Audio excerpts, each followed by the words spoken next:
नमस्कार, मैं तरुण वर्मा और मैं एक क्लिनिकल साइकोलॉजिस्ट हूँ। हस्तमैथुन मतलब मास्टरबेशन को लेकर बहुत सारे मिथ, बहुत सारी मिथ्याएँ जुड़ी रहती हैं,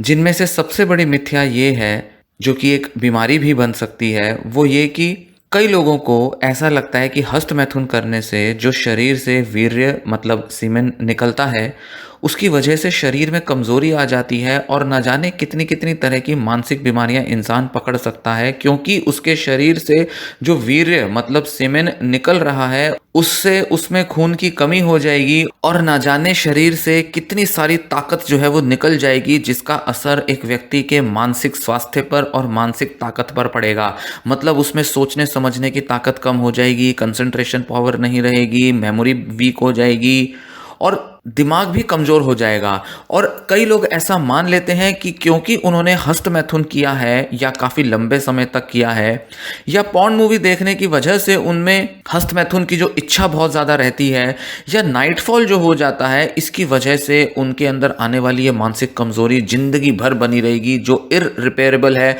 मतलब जिसको कि शायद ठीक भी नहीं किया जा पाएगा। इस वीडियो में मैं आपको बताऊंगा कि इस विचार, इस धारणा और इस मिथ का असल जड़ कौन था। किस वैज्ञानिक ने, कौन सा ऐसा स्विस मतलब स्विट्जरलैंड का एक वैज्ञानिक था जिसने अपनी एक किताब लिखी और उस किताब की वजह से उसने दुनिया भर में ये मिथ्या कि हस्तमैथुन से कई तरह की मानसिक और शारीरिक बीमारियां होती हैं, इस मिथ्या को बुरी तरह से फैला दिया, जिस पर बहुत से लोग कई दशकों तक भरोसा करते रहे, बिलीव करते रहे। ना ही सिर्फ दशकों तक, जबकि कह सकते हैं कि 2 से 3 सेंचुरीज तक भी लोग इस धारणा पर विश्वास करते रहे और ना जाने कितने लोगों ने अपना मानसिक स्वास्थ्य और जिंदगी बर्बाद कर ली, सिर्फ इसलिए क्योंकि वो ऐसा मानते थे कि हस्तमैथुन शरीर और दिमाग को कमजोर कर देता है। 18वीं शताब्दी में सैमुअल टिसॉ एक बहुत ही बड़ा डॉक्टर था, जो कि आज के स्विट्जरलैंड में बहुत ही माना हुआ था, बहुत ही उसकी रिस्पेक्ट थी।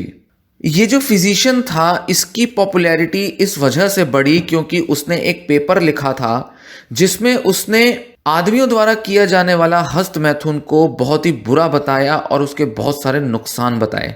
टिसो ऐसा मानता था कि मास्टरबेशन की वजह से एक आदमी की ताकत खत्म हो जाती है और जिस वजह से वो इनफर्टाइल हो सकता है, मतलब जिंदगी भर शायद वो बच्चा कभी पैदा ना कर पाए, उसके अंदर शायद कभी इरेक्शन ही ना हो पाए, ऐसी बीमारियां एक इंसान पकड़ सकता है। उसने मास्टरबेशन को और भी कई दूसरी बीमारियों के साथ लिंक किया। उसने एक ट्रीटीज लिखी,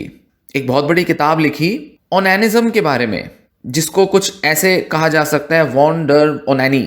जो कि लैटिन में पब्लिश की गई थी 1758 में, और 2 साल के बाद उसकी एक फ्रेंच ट्रांसलेशन कर दी गई किताब की। पूरे यूरोप में कुछ ही सालों में इस डॉक्टर की जो किताब थी, उसके जो विचार थे, वो आग की तरह फैल गए और उस ऑथर के मतलब सैमुअल टिसॉ के जीवन में 60 बार इस किताब को रिवाइज किया गया और इसके कई सारे संस्करण पब्लिश किए गए और कई भाषाओं में इसका अनुवाद किया गया। और मेडिकल प्रोफेशनल्स ही नहीं, डॉक्टर ही नहीं, आम जनता, आम लोग भी इसके विचारों में और इसकी किताब में, इसके कॉन्सेप्ट में बहुत इंटरेस्टेड थे। टिसो के जो व्यू पॉइंट्स थे वो बड़े ही दकियानूसी और बहुत ही पुराने ख्यालातों से लिए गए थे और एक मेडिकल में एक थ्योरी होती थी ह्यूमर की, जिसके ऊपर उसके विचार बेस्ड थे। करीब 2 से 3 हजार साल से ह्यूमर का जो आइडिया था वो फिलॉसफी में, मेडिसिन में किसी ना किसी तरह से प्रचलित था, जिसमें यह कहा जाता था कि ह्यूमन बॉडी में कुछ फ्लूइड होते हैं, 4 तरह के ऐसे फ्लूइड होते हैं जिसकी वजह से शरीर या तो स्वस्थ रहता है और उनके बैलेंस के बिगड़ने की वजह से शरीर बीमार हो सकता है। अगर इन चारों बॉडीली फ्लूइड की क्वांटिटी प्रॉपर बनी रहे और इन फ्लूइड में अगर एक बैलेंस रहे तो व्यक्ति स्वस्थ रहता है। और अगर आप इन नेचुरल बॉडीली फ्लूइड्स या ये जो जूसेस हैं या ये जो ऑयल है, अगर आप इसका नुकसान कर देते हैं, इनको लूज कर देते हैं, तो आपका शरीर कमजोर हो जाएगा और आप बीमार पड़ जाओगे, क्योंकि शरीर में इन फ्लूइड्स का एक इम्बैलेंस हो जाएगा, संतुलन बिगड़ जाएगा। यही वो धारणा थी ह्यूमर को लेकर, जिसके ऊपर कई सारे डॉक्टर 2000 साल तक कुछ ना कुछ लिखते रहे, इस पर मानते रहे, क्योंकि कोई ऐसा टेक्नोलॉजी नहीं थी, कोई ऐसा तरीका मौजूद नहीं था जिससे कि शरीर के अंदर झांक कर क्लियरली देखा जा सके, पता करा जा सके कि आखिर शरीर में चल क्या रहा है जिसकी वजह से इतनी बीमारियां हो जाती हैं लोगों को। मेडिसिन में बीमारियों को लेकर बहुत सारी गलत धारणाएं हमेशा से रही थीं और ह्यूमर की ये जो थ्योरी थी इसकी वजह से भी बहुत सारी गलत धारणाएं फैली हुई थी, क्योंकि जो लोग ह्यूमर की थ्योरी में बहुत ज़्यादा बिलीव करते थे वो सच में उसके थ्रू बहुत सारी एक्सप्लेनेशंस देने की कोशिश करते थे और कई सारी बीमारियों को एक्सप्लेन करते थे। और उसी में से तिसौत ने अपना ये आइडिया निकाला और बोला कि मास्टरबेशन में जो सेमेन निकलता है वो एक्चुअल में बॉडी का एक बड़ा एसेंशियल फ्लूइड होता है, ऑयल होता है, जो अगर निकल जाए तो शरीर में कमजोरी आ जाएगी और एक इंसान का दिमाग, शरीर कमजोर पड़ जाएगा। तो ये जो टिसौ था ये मेल मास्टरबेशन को, यहां बात मेल्स की हो रही है क्योंकि शायद उस टाइम पर ऐसा माना जाता था और ऐसा शायद होता भी था कि फीमेल्स मास्टरबेशन नहीं करती थी। तो वो कहता था कि ये जो मास्टरबेशन, हस्तमैथुन है, ये बेकार में हम अपने बॉडी फ्लूइड्स का बस वेस्ट कर रहे हैं, उसको बर्बाद कर रहे हैं। ये जो फ्लूइड है ये शरीर के अंदर बना रहना चाहिए। जरा कल्पना कीजिए कि अगर एक वैज्ञानिक और अगर वहां रहने वाले कुछ लोग, मानने वाले लोग, अगर ये देखें कि हमारे बॉडी के अंदर एक फ्लूइड प्रिजर्व्ड रहता है, हमारे बॉडी के अंदर एक फ्लूइड है जो कि हमेशा एक सेट क्वांटिटी में प्रिजर्व्ड रहता है, बना रहना चाहिए, तो मास्टरबेशन में जो लोग अपने इस फ्लूइड का लॉस कर रहे हैं तो नेचुरली वो लोग सोचेंगे कि इस फ्लूइड के लॉस से कुछ तो नुकसान होना चाहिए। तो वो ऐसा मान लेते थे, क्योंकि ह्यूमर थ्योरी का डोमिनेंस बहुत ज्यादा था, इसलिए वो मान लेते थे कि ये जो फ्लूइड का लॉस है ये शरीर में कमजोरी और बीमारी लाएगा। क्योंकि ह्यूमर थ्योरी कहती है कि इम्बैलेंस होने की वजह से, ह्यूमर का संतुलन बिगड़ने की वजह से बीमारियां आएंगी। हालांकि इसका कोई साइंटिफिक एविडेंस नहीं था, किसी ने शरीर में घुस के देखा नहीं था, किसी को नहीं पता था कि ये सेमेन जो है ये कौन सा फ्लूइड है, कैसा फ्लूइड है, कौन सी ग्लैंड से निकलता है, कहाँ से बनता है, कोई ज़्यादा जानकारी उस टाइम पर वैज्ञानिकों को नहीं थी। इसलिए वो अपना दिमाग लगा के जैसे तैसे करके कोरिलेशन बना के कुछ ना कुछ अंदाजे मार लिया करते थे, बना लेते थे कुछ धारणाएं। सैमुअल तिसौ तो एक स्टेप और आगे गया। एक बहुत पहले से, बहुत सालों से, कई सेंचुरी से एक विचार था, एक धारणा थी जो कि बहुत पॉपुलर थी, जो ये कहती थी कि हमारे अंदर जो सेमिनल फ्लूइड होता है, मतलब सीमेन का जो फ्लूइड होता है, वो हमारे दिमाग में पैदा होता है, दिमाग से पैदा हो रहा है वो, और वो हमारे कई सारी नसों से, कई सारी ब्लड वेसल से चलते चलते पेनिस में पहुंच जाता है और वहां से वो हमारे लिंग से बाहर आता है। इनफैक्ट वो ये तक मानते थे कि दिमाग से वो हमारी स्पाइनल कॉर्ड के थ्रू आता है, क्योंकि स्पाइनल कॉर्ड हमारे दिमाग के थ्रू निकलती है, जो हमारे रीढ़ की हड्डी के बीच रहती है। तो वो ये मानते थे कि हमारी ये जो स्पाइनल कॉर्ड है, इससे ये जो वीर्य है ये चलता चलता हमारी नसों से दौड़ता हुआ पेनिस में से आ जाता है और पेनिस से बाहर निकल जाता है जब सेक्स किया जाता है या जब मास्टरबेशन की जाती है। सो जब भी आप मास्टरबेट करोगे, वो डॉक्टर ऐसा कहता था, आप अपने दिमाग का एक फ्लूइड है जिसको लॉस कर रहे हो, क्योंकि दिमाग में से ये बन के निकल रहा है और दिमाग में इस फ्लूइड को बने रहना चाहिए। तो जब आप मास्टरबेट करोगे तो एक्चुअल में क्या हो रहा है, आपके दिमाग में जो बहुत एसेंशियल फ्लूइड मौजूद है, जो कि सेमिनल फ्लूइड है, सेमिनल फ्लूइड मतलब सीमेन जो है उसका जो लिक्विड पार्ट जो है वो दिमाग से निकल रहा है, और क्योंकि वो दिमाग से निकलकर बर्बाद हो रहा है इसलिए आप बेकार में अपने दिमाग की ऊर्जा खर्च करे जा रहे हो, क्योंकि ये फ्लूइड जो है ये दिमाग में पड़े रहकर आपको ताकत देता है, आपके दिमाग की फंक्शनिंग के लिए इंपॉर्टेंट होता है। तो क्योंकि ये फ्लूइड, क्योंकि ये लिक्विड दिमाग में पड़ा रहना जरूरी है ताकि उसको ताकत देता रहे, तो जब आप मास्टरबेट करते हो तो आप दिमाग की ताकत को कमजोर कर रहे हो। गजब की बात है, गजब की बात है। इसी तरीके के सारे विचार उस टाइम पर प्रचलित थे। तो अल्टीमेटली तिसौ के मुकाबले क्या कॉन्सिक्वेंस आया कि भाई बहुत सारी बीमारियां हो जाएंगी, दिमाग कमजोर होगा, कंसंट्रेशन वीक होगी, शरीर में ताकत की कमी होगी, सोचने की ताकत में कमी आएगी, डिसीजन मेकिंग नहीं हो पाएगी, क्लैरिटी से सोच नहीं पाओगे, नेगेटिव थिंकिंग आएगी, बहुत सारे डर, फियर्स पकड़ जाएंगे, डिप्रेशन आ जाएगा, नर्वस सिस्टम को डैमेज हो जाएगा, दिमाग के बहुत सारे बीमारियां पकड़ लेंगे, कैंसर, ट्यूमर हो जाएगा, और साथ ही साथ आईक्यू में कमी आ जाएगी। ये सारी बीमारियां टिसौ ने बताई थी। सैमुअल टिसौ की वजह से उसकी ये ट्रीटिस, जो उसने जो ओनैनिज्म मतलब मास्टरबेशन के बारे में जो पूरी ये थ्योरी दी थी, इसकी वजह से पूरे यूरोप भर में कई सारे देशों में एक एंटी मास्टरबेशन मूवमेंट शुरू हो गया और धीरे धीरे ये दुनिया भर में फैल गया। मतलब जहां जहां यूरोप की, और ये जो यूरोप के देश थे जैसे कि फ्रांस की कॉलोनीज थी, ब्रिटेन की कॉलोनीज थी, डच की कॉलोनीज थी, पोर्तुगल, स्पेन, इनकी जो कॉलोनीज थी, हर जगह ये विचार फैल गया लोगों तक, अलग अलग देशों में, अलग अलग प्रांतों में ये विचार फैल गया। और 20वीं सदी तक ये एंटी मास्टरबेशन मूवमेंट चलता रहा। हस्तमैथुन के खिलाफ एक पूरा एक आंदोलन सा चलता रहा। इस फिजिशियन ने, जो कि स्विट्जरलैंड का था, मतलब सैमुअल तिसो, इसने बहुत सदियों से प्रचलित एक विचार को, सदियों से प्रचलित मास्टरबेशन या हस्त मैथुन के जो डर थे, गिल्ट थे, भय थे जो लोगों में, उसको एक साइंटिफिक वैलिडेशन दे दी, उसका एक साइंटिफिक बेसिस बता दिया, जो कि वास्तविक रूप से साइंटिफिक था ही नहीं, पर क्योंकि वो डॉक्टर था, क्योंकि वो बहुत बड़ा वैज्ञानिक था, क्योंकि उसने बड़ी सारी किताबें लिखी थी, क्योंकि वो बड़ा ही क्रेडिबल, रिलायबल पर्सन था, तो सब लोगों ने समाज में उसकी बात पर विश्वास कर लिया और लोगों को लगा अच्छा ये तो बड़ी साइंटिफिक थ्योरी है, ह्यूमर की थ्योरी पर बेस्ड है, और ह्यूमर की थ्योरी को लेकर लोगों का जो विश्वास था वो बहुत ज़्यादा था। तो ह्यूमर की थ्योरी से लिंक कर देना, एक वैज्ञानिक का, एक बहुत बड़े डॉक्टर का बताना, काफ़ी सारे फैक्टर्स की वजह से लोगों ने इस मत पर, इस मिथ्या पर बिलीव कर लिया, और उनके अंदर जो एक मोरल गिल्ट होता था हमेशा से मास्टरबेशन को लेकर, एक डर होता था, उसको एक वैलिडेशन दे दी, उस पर एक ठप्पा लगा दिया, स्टैंप लग गई। और इसकी वजह से समाज में मास्टरबेशन को लेकर बहुत ही घृणा, नफरत, बहुत ही गुस्सा, ना जाने किस किस तरीके की नेगेटिव फीलिंग्स, नेगेटिव थॉट्स प्रचलित हो गई, फैल गई। अंधाधुंध लोगों में यह विचार फैल गया, और बड़े सारे जो धार्मिक लीडर्स होते थे, जैसे कि क्रिश्चियन पोप होते थे, क्रिश्चियन लीडर्स होते थे, प्रीस्ट होते थे, मिशनरीज होते थे, ये सारे लोग भी इस आइडिया को फैलाने लग गए। आदमियों के अंदर जिनमें कि मास्टरबेट करने की एक बहुत गहरी इच्छा, गहरी आदत होती थी, उनके अंदर गिल्ट डाला गया, घृणा डाली गई, उनके अंदर खुद के शरीर, खुद की सेक्सुअल डिजायर्स और इच्छाओं को लेकर एक नफरत, घृणा पैदा कर दी गई कि वो बहुत गलत कर रहे हैं, ऐसा कर रहे हैं तो अपना दिमाग कमजोर करे जा रहे हैं।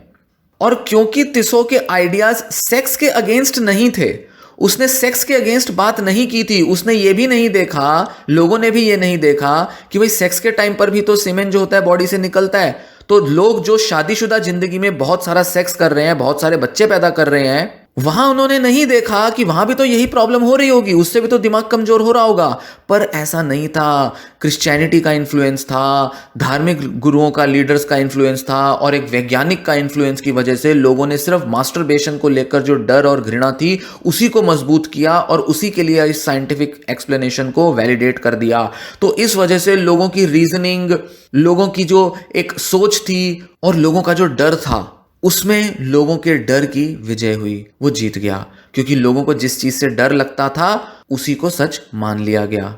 ऐसे में और भी ज्यादा लोगों में अपने अंदर सेक्स की भावनाओं का दमन होने लगा। 1960 तक अमेरिका और बहुत सारे यूरोपियन देशों में बहुत सारे लोग इस विचार में बिलीव करते थे, पर 1960 के दशक में जब सेक्सुअल रेवोल्यूशन हुआ अमेरिकन और यूरोपियन सोसाइटीज में, तब जो युवा थे उन्होंने विद्रोह करना शुरू किया, क्योंकि ये जो मिडिल क्लास की जो वैल्यूज होती थी, जिसमें वो सेक्स को, मास्टरबेशन को, उससे डरते थे, उसके अगेंस्ट एक विद्रोह पैदा हुआ। और तब फाइनली मास्टरबेशन को, मतलब हस्त मैथुन को सोशली एक्सेप्ट कर लिया गया, उसको सही मान लिया गया। उसको गलत मानने से अब लोग दूर हटने लगे, और धीरे धीरे मास्टरबेशन को, हस्त मैथुन को एक युवावस्था का, एडोलेसेंस का एक नॉर्मल पार्ट मान लिया गया। साथ ही साथ साइंस भी ग्रो कर गई, सेक्सोलॉजी, सेक्स साइकोलॉजी, इन सब साइंसेज में भी बहुत ग्रोथ हुई, और धीरे धीरे धीरे लोगों के मन से धारणाएं हटने लगी कि मास्टरबेशन से शरीर और दिमाग कमजोर होता है।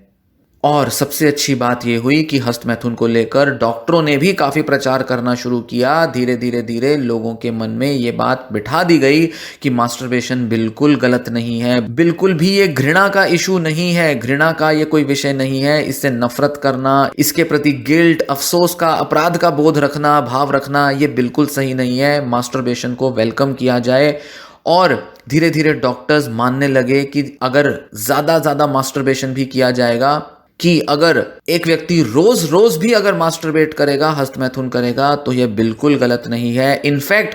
साइंस ने, रिसर्च ने प्रूव किया है कि अगर रेगुलरली मास्टरबेट किया जाए तो इससे आदमियों में प्रोस्टेट कैंसर के रिस्क कम हो जाते हैं। यही वजह है कि ज्यादातर डॉक्टर एंकरेज करते हैं मास्टरबेट करने को। हाँ, बस इसमें यह एक इंपॉर्टेंट चीज है कि अगर किसी को डिप्रेशन, ओसीडी, एंजाइटी की प्रॉब्लम है तो हो सकता है कि वो लोग अपनी मास्टरबेशन की आदत को एक रिचुअल, एक आदत बना लें जिससे वो परेशान होने लग जाएं। अगर इन प्रॉब्लम्स को हम समझ के इनको हील करने की तरफ, इनको दूर करने की तरफ बढ़ें तो मास्टरबेशन बिल्कुल भी एक गलत चीज़ नहीं है। मास्टरबेशन अगर रोज भी की जाए तो इससे कुछ शरीर को, दिमाग को नुकसान नहीं होता, कोई सेक्सुअल या कोई और डिसफंक्शन, डिसऑर्डर नहीं होता। Erectile dysfunction, premature ejaculation, sexual desire के डिसऑर्डर कुछ नहीं होती ये प्रॉब्लम्स अगर रेगुलर मास्टरबेट किया जाए। तो ये रहा असली कारण, असली रहस्य, असली जड़ इस विचार का कि कहां से ये मास्टरबेशन को लेकर मिथ आया। हालांकि इस मामले में और भी बहुत सारे हिस्टोरिकल फैक्ट्स मौजूद हैं, पर सबसे इंपॉर्टेंट जो कंट्रीब्यूशन रही है वो सैमुअल टिसॉ की रही है और वही सबसे बड़ा कल्प्रिट है, सबसे बड़ा हम कह सकते हैं कि गुनहगार है इस विचार को, इस धारणा, इस मिथ्या को फैलाने में कि मास्टरबेशन जो है वो शरीर, दिमाग को कमजोर करता है। और इसी वजह से कई लोग हिंदुस्तान और आसपास के कई सारे पड़ोसी देशों में एक बीमारी से भी सफर करते हैं जिसे धात सिंड्रोम कहा जाता है। धात रोग, धात की बीमारी या धातु की बीमारी कहा जाता है, जिसमें अक्सर कई लोग ऐसा देखते हैं, मानते हैं, समझते हैं कि उनके पेशाब से या नाइटफॉल से या मास्टरबेशन से जो सीमेन का लॉस हो रहा है उससे उनके दिमाग में और शरीर में कमजोरी आ रही है। तो ये धात सिंड्रोम की भी जड़ कहीं ना कहीं इसी तरह के विचारों में दिखाई देती है। हालांकि हम ये नहीं कहेंगे कि धात सिंड्रोम जो है वो शायद यूरोप से आ रहा होगा, क्योंकि कहीं ना कहीं जो डर है, कहीं ना कहीं जो घृणा है मास्टरबेशन को लेकर वो हमेशा से, सदियों से लोगों के बीच रही है। सैमुअल टिसॉ ने तो सिर्फ उसको साइंस के थ्रू वैलिडेट किया, उसका एक वैज्ञानिक आधार बताने की कोशिश की, पर ये धारणाएं हमेशा से हमारे कल्चर में अलग अलग जगहों पर बसी पड़ी हैं। ऐसी किसी ना किसी तरह की सोच मिलती है चाइना में, इंडोनेशिया में, ताइवान में, सिंगापुर में, श्रीलंका, भूटान, नेपाल, हिंदुस्तान, बांग्लादेश, पाकिस्तान, सभी जगहों पर किसी ना किसी तरह के ऐसी धारणाएं मिलती हैं जिसमें ऐसा लोग मानते हैं कि मास्टरबेट करने से या सीमेन का लॉस होने से शरीर से दिमाग और शरीर की ताकत कम हो जाती है। और यह एक कल्चर बाउंड सिंड्रोम कहा जाता है या कल्चर स्पेसिफिक डिसऑर्डर कहा जाता है, जो कि कुछ रीजन के, कुछ इलाकों के लोगों में दिखाई देता है। पर साइंस की मदद से हम ये धारणाएं दूर कर सकते हैं और साथ ही अगर एक बार हम समझें कि हमारा शरीर, हमारे सेक्सुअल ऑर्गन्स कैसे काम करते हैं, सीमेन कैसे फंक्शन करता है, कैसे पैदा होता है, तो इस तरह की गलत धारणाएं दूर की जा सकती हैं। साथ ही वैज्ञानिक ये कहते हैं, डॉक्टर ये कहते हैं कि धात सिंड्रोम जैसी बीमारियों का सबसे अच्छा इलाज psycho education, counselling, support therapy और सेक्स एजुकेशन से होता है। साइको एजुकेशन मतलब साइकोलॉजिकल प्रॉब्लम्स के बारे में एजुकेट होना, सेक्सुअल प्रॉब्लम्स के बारे में एजुकेट होना, इसी से सबसे अच्छा इलाज धात सिंड्रोम का होता है। तो ये वीडियो में दी गई जानकारी पसंद आई हो, वीडियो लाइक करें, वीडियो को शेयर भी कर दें और चैनल सब्सक्राइब नहीं किया है तो चैनल सब्सक्राइब कर लें ऐसी और इंटरेस्टिंग जानकारी के लिए और यूजफुल, इंसाइटफुल इंफॉर्मेशन, नॉलेज के लिए। ये वीडियो मैं यहीं समाप्त करता हूं। धन्यवाद।